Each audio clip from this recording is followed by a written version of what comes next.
We're working on the sound. I want to thank the bloggers who were just up here, because one thing that you did, perhaps inadvertently, is you've stimulated a record interest in food. We have record enrollment in food science and in agriculture, and I really think it's because the next generation of future food professionals are learning via the internet. This is deadly going after lunch, so I'm going to have to ask everyone to stand up, because I know a lot of glucose is going into digestion. The brain is the biggest user of glucose, but right now it's in competition with your digestive system. So everybody put their arms out to the side, put your arms up, put your arms down, do exactly as I do. Okay, everyone, touch your cheek. All right, now hold it right there. Just freeze, okay? Because those individuals who are touching your nose, you are visual learners. You're going to watch what I'm going to show you on the PowerPoint. Those of you who are touching your cheek, you're audible learners, so listen to every word I say. Those of you who are not touching your nose or your cheek, you can sit in the back, and you're going to have a fine time because you're operating on a different clock speed than me. I want to basically, I'm told this has to be done in 15 minutes. No professor at The Ohio State University can do anything in 15 minutes. But that's about 7 minutes per idea, okay? And so that means 2 ideas, but I know you're intelligent people, so I'm going to throw 3 at you, and let's see if you can tell what those are. Basically, I'm talking about what happened 39 years from now, what we must do now with the right people at the right time, and then why is Ohio State a special place to do these things? I'm the head of the Food Innovation Center, which is actually a newly funded initiative. But I'm going to start with this quiz. How many people die from eating unsafe food every year? The U.S. USA, yeah. You guys should know this, right? Just scream out a number. 10,000, 6,000. 5. I hear 5. 5 is actually the estimate from the Centers for Disease Control. Do you happen to know a global number? No. Because that's very hard to get to. Those kind of records aren't kept worldwide. A person born today has what life expectancy? Yeah, let's take the lights down, don't you think? Oh, the camera. All right. This is my attempt to be off record by shutting off the lights. How long does a person live today? 79? 78? Any others? Hey, who just asked that? You go to the head of the class. Obviously, there is a difference.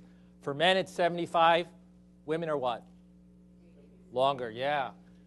Women live cleaner life than the guys, unfortunately.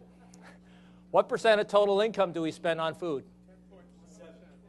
7, 12, 10.9. There's numbers all over the place. It does vary a little bit, but here in the United States, we're lucky to spend 9% of our gross income on food today. Well, you just actually made a very good point. If I worked for General Motors and I went into the CEO and I proudly told them, I got people to spend only 9% of their dollar on cars, I think I'd lose my job. But that's beyond the scope of this discussion. Globally, it's much higher. Here's a plot of age in years versus quality of life. And this is an arbitrary plot. This is something I made up, and this is what professors do at the university. We just plot X versus Y. And this has a curve to it, and the curve is something that I made up. But you'll understand it, that when you're first born at 0 years of age, life quality is absolute the maximum. You go through adolescence, and life quality starts to drop precipitously. At this point, you go off to college, life quality suddenly becomes better. You're out of the house, you're independent, you got a car, even though it's not a nice one, and you're in college. It's just wonderful. You're out there at the horseshoe cheering on your team. But look what happens as we age over time. You get a mortgage, you start to go into debt, you have homeowner issues, you got crappy neighbors. Life quality starts to drop. Then out here at retirement time, life quality goes up again because you're retiring and finally doing what you want to do. But you notice it never quite makes it back up to the time of the teen years. And then out here around 80 to 90, you notice it kind of goes flat because you're just so happy to be alive. So that's your life quality curve. And what are we striving for in medical care as well as food care? Here's our life expectancy of 75 and 80. What we're striving for is actually the ideal, and I call it, the drop-dead ideal. Here we have our life quality curve, and here we have something that's close to 100% over time, and somewhere around 100, everybody just drops dead. And that's the drop-dead ideal. Actually, I Googled quality of life, and this is the picture that came up. So that's how we live, 100%. There's actually, for the Trekkies out here, there's actually a Star Trek episode where that was a society where everybody lived to a predetermined time and they all just committed suicide at the end. Not too far from reality. Here's a global quiz. Now, we were talking about the United States in the first slide. If we just make believe the population of the planet were 100 people, how many, 82 of them can read and write, how many of them are illiterate? 18. It's not a trick question. Very good. Now, I haven't filled this one in. How many have food and shelter? What? 75? Give me a number. He obviously read the handouts that are on everyone's table. How many people are college educated in the world? Now, not fair. Don't look at the ones that are on the table. Just guess. No, I know you didn't look because you got it wrong.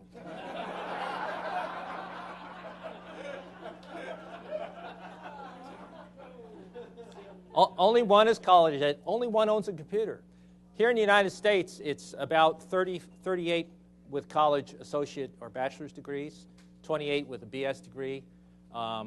It's about 7 or 8% with masters, and it's about 3% PhD, right? So we all know the progression, BS, MS, PhD, which is bullshit, more shit, piled higher and deeper. How many are overweight? Globally, 15. What is it in the United States? Much higher, 35. What's it here in Ohio? Higher than that. Yeah, it's close to 40. Tom's got that right. Unfortunately, Columbus, Ohio, and Ohio in general is one of the heavier states. One is dying of starvation, 17 undernourished. Now, in the world, what percent of income is spent on food? 20, much higher. 15, higher. Third world, 80% income spent on food. If you want to have fun with these 100 stats, there's a website for that. So what I'm going to talk to you about today is this issue first of world population growth. You know, we heard Gordon talk about the 6 billion people on this planet right now. What is it going to be just 39 years from now? 39 years from now is year 2050. The estimate is 9.1 to 10 billion people on this planet. Okay? This is a phenomenally large population growth. You're all familiar with this curve. It looks a lot like a bacterial growth curve, and those of you who know microbiology know what happens after this, right? Yeah. So we, in the food production business, need to do something about the shape of that curve.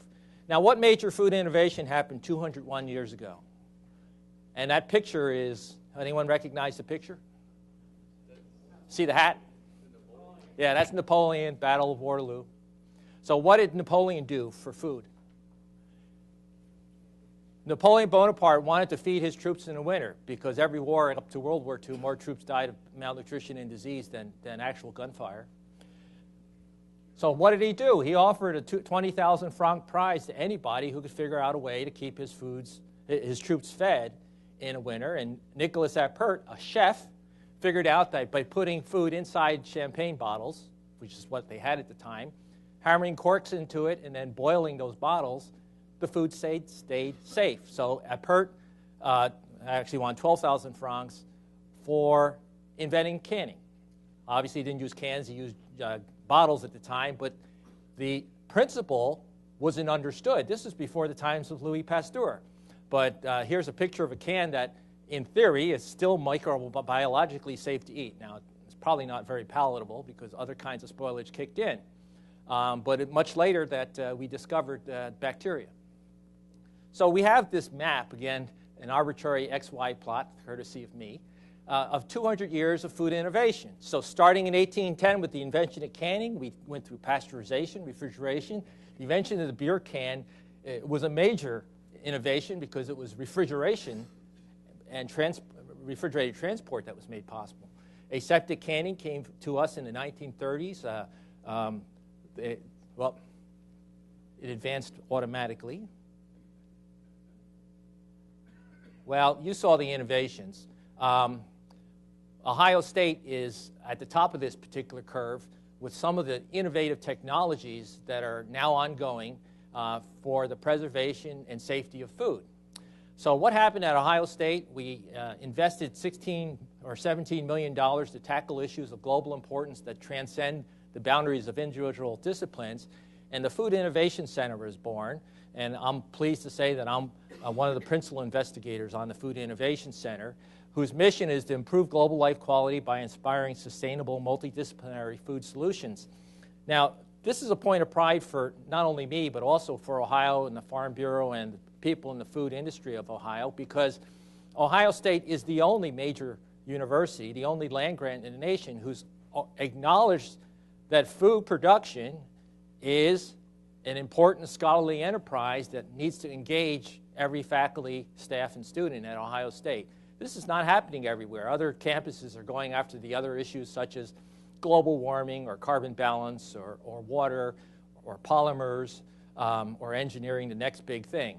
But I submit that food and the innovations in food that are going to be required to feed the 6 billion people that are going to be on this planet is indeed the next big thing that's going to challenge our college-educated scientists. So we have this new Center on Global Concerns. This Food Innovation Center drawing is actually the cover of our proposal. I have a few copies here if anybody wants to read the whole thing. But we've got about $4 million over 5 years to get the OSU scholarly community focused on food issues. And Governor Strickland actually named Ohio State as a center of excellence for food and agriculture. Recently, you might have seen some of the stories about this global increase in food price. I just recorded last week's NBC program on that. The huge spikes in commodity prices have led to a dangerous situation with food costs that can push millions of people into poverty. And we are not exempt here at home. This is about to be an even bigger story here in the U.S. NBC's Kevin Timble's reports tonight from Chicago. Be tight for time. I'm going to tell you a little bit about food safety. This is something that is near and dear to my heart because I used to direct the Food Safety Center, but now we are the Food Innovation Center, which is more than just the safety of it. But I already mentioned how 5,000 deaths per year come from unsafe food. And here's something on NBC, ABC, on abcnews.go.com, and if you want to see more of that, you have that handout. What I want to tell you about right now is the center, which actually engages 12 colleges and more than 90 faculty members now. This was a speed networking occasion we had. Speed networking actually worked out for us because it's very high-speed interaction amongst collaborators with over 4,000 faculty at Ohio State. Not everybody knows each other. And the beauty of speed networking is it's kind of like speed dating without any kind of future commitment. And is ideal for faculty to do that. What we ended up with is what we're driving for are multidisciplinary food solutions. I think it would be ideal if we could get the faculty to speed network with this group, some representatives from industry. That is on our to-do list. And we have these 4 themes: food for health, biomedical nutrition, food safety, global food strategy, and food literacy. And these are my collaborators on this effort. You actually might recognize some of them because they've been on television in some of the Cancer Center commercials, such as this one. This one is Functional Foods for Health. In that film was a real scientist, except for the guys eating spaghetti. But we have made huge strides in partnership with the James Cancer as well as the OSU hospitals. We're quite lucky to have a world-class hospital right on campus. Not every university has that. You might have seen this picture. It was in the Columbus Dispatch. It was in Business First magazine. The James Cancer Center is making a big deal of being ranked exceptional in terms of the research and outreach they do.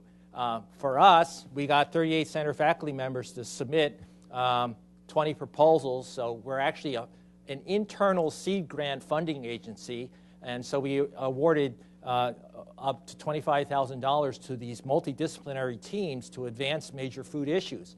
I have a list of all the projects we funded, but in the interest of time, I'm not going to show you that list. Instead, I'm going to just talk about one project. Last year, you remember, 500 million eggs got recalled. Well, we have a technology right here in Ohio being worked on by, if you recognize some of these guys, are the major whole shell egg producers in the state of Ohio. And they're standing and smiling in front of this machine that actually makes whole shell eggs safe. And it was then President Bill Clinton that signed the U.S. Egg Safety Action Plan that said we're going to have safe eggs in the United States by the year 2010.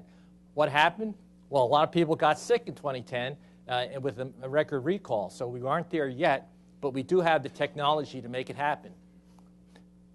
9 years later, salmonella in eggs. You'll have to talk to me or make an unrestricted gift to the Ohio State University. Transformational, hopefully. I wanted to put the names of all the 90 faculty members in the Innovation Center, but that makes for a really crowded slide. So these are just the colleges, the 12 colleges that are partners in the Innovation Center. And these are, of course, colleges comprised of faculty members that are bringing it to the table in the parlance of this particular conference. We are collaborators on food. We're going to emphasize partnership with the private sector, nonprofits, and industry as we design the food production system for the year 2050. We use things like speed networking and ideation, but I said I was going to just leave you with 3 basic ideas. The 9 billion people that are going to populate this planet in just 40 years need a secure, safe, and health-promoting food supply.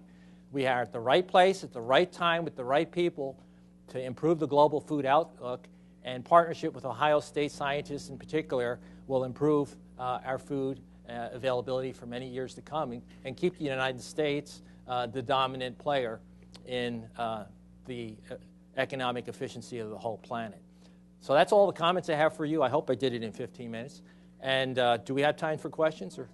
All right. Anyone have a question? Please. Or how about a rebuttal? Yeah. How do you balance the work that you do with the segment of consumers here in America that want to eat, I don't know what the proper term is, but more naturally, or they want to drink unpasteurized cider, they don't want their eggs tampered with. And tampering, excuse me, is a loaded word there. So Yeah. how do you balance that work? Yeah, and actually it's an excellent question, because behind that question is this recognition that eating these designer foods, such as organic or locally produced or whatever, is a little more expensive. And what we're headed for, if we're headed for a planet with 9 billion people on it, we have to think of ways to make it less expensive, more available. GMOs is the big, the gorilla in the room on that one, whereas the third world wants the GMO because that gives them a sufficient amount of food. But here in the United States, or in some parts of our society, that's rejected as perhaps something that's not desirable, whether there's any real science behind that. I think what you have to do is, like the bloggers are doing, start the conversation and educate people based on fact. I think it was Dale Stokes that said to me he could tell people all about the great things that blackberries do for people, and they won't believe him. But as soon as he says, well, the scientists at Ohio State figured it out, and the argument kind of ends. So I think what you need to do is partner with not only Ohio State, but people at universities, because there's a presumption of integrity that we enjoy here. Because we're working with the industry and we're not in the food business to make money, somehow what we say has more integrity. I'm not saying it does, it's just that the perception is that way. So take advantage of your partnership with the university, because that's what we bring to the table. Great question, yeah. Is there a revenue value to the center, to the university, to the people behind there, can copyright some of your innovations?